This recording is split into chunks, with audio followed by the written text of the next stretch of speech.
Software and PCI DSS compliance. Scope of PCI DSS assessment. Remember, we spoke about scoping already.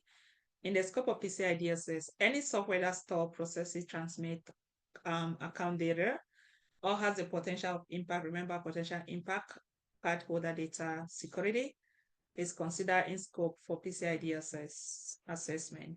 But what are some of the key components? First, we have the payment software we've already discussed, went through, how they also need to be in compliance, go through the process of validation. And if they fail, they need that, okay, they've met these standard or requirements, then they can be listed on the PCI SSC website, right?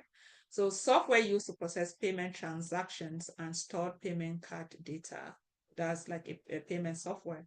What we talk of security impact, if the software have access or impact the security of cardholder data, like account numbers, expiration date, it must be included in the PCI DSS assessment, right? Then we also have payment gateway. Remember, we'll be like, do you guys see now all of this? These are all different software that we'll have to mention. A payment gateway used to handle cardholder data, such as credit or debit, is a perfect example of a software that is also within scope. So start thinking of like all the different medium that this data or information will have to pass through. And of course, it has to be in compliance or in scope, right? But why is this important? This software facilitates payment transaction by interacting with cardholder data, making it critical to ensure it meets PCI DSS security requirement to protect the integrity as well as the confidentiality of that data. But key point, validated software supports security but does not ensure PCI DSS compliance. Validated software supports security but does not ensure PCI DSS compliance. Validated software refers to payment software that has been accessed and validated for security under PCI SSC standard. For example, the PADSS or a secure software standard.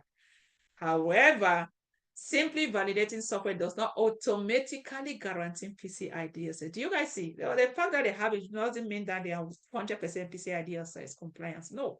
Reason being that PCI DSS compliance depends on the overall security posture of the entire environment, including how the software is configured, how it is implemented, the security control in place to protect cardholder data. Do you see? Simply going through the design, development, and testing phase and releasing does not automatically make that software PCI DSS compliance, right? For example, if a company uses validated payment software but fails to configure it securely, do you see? You have it, you have the default port and everything. For example, keeping default password. And those are key requirements under PCI DSS. Make sure, remember, I think requirement 1 and 2 change default. So even if that has been configured, they've gone through the validation process, but configuration is a mess. Automatically, they are not in compliance with PCI DSS. It could still be non-compliant with PCI DSS, even though the software itself is validated. Hope this makes sense. And that's why we will go through all the different controls to be able to see this proper, right? Applicability of PCI DSS to payments software vendors. First, payment software vendor may require to comply with PCI DSS if they handle account data in certain ways. Specifically, PCI DSS applies to payment software vendor that store, process, transmit account data, access customer account data indirectly or remotely, okay? And that's why they have to do that. You also have payment service providers, a company that provides a payment infrastructure for businesses. Remember, infrastructure, maybe you will start talking about some of the physical infrastructure, right? Maybe routers, switches, and all those things. To accept credit card payment would fall under PCI DSS if handle or process cardholder data. Cloud service providers, company offering cloud-based payment terminals such as SaaS solution, software as a service, or e-commerce platform where payment data is processed in the cloud must also meet PCI DSS requirement to secure cardholder data.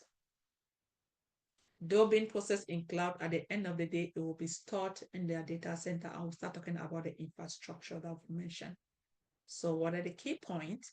If a vendor is involved in any of these activities and has access or handle cardholder data, they must ensure compliance with PCI DSS. Let's take an example.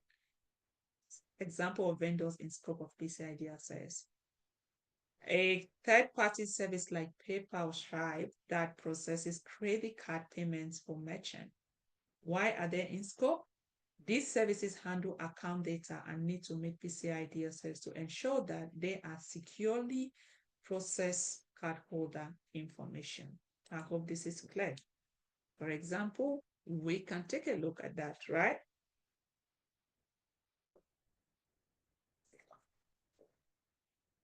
Right? Credit card payment uses this provider. By default, they are in scope and they have to be in compliance of PCI DSS. Another example, cloud service providers. A cloud-based commercial platform, e.g., Shopify, WooCommerce that store, processes, or transmit payment card data.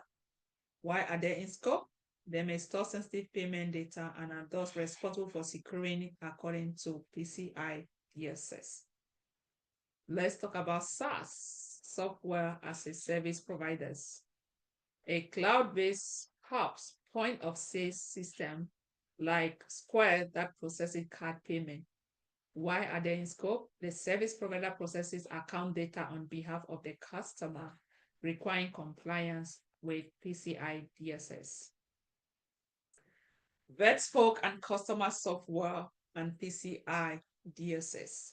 I think with this, we're going to create a video for that. But do you guys see how serious this thing is as far as scoping is concerned? I would definitely see you all in the next video.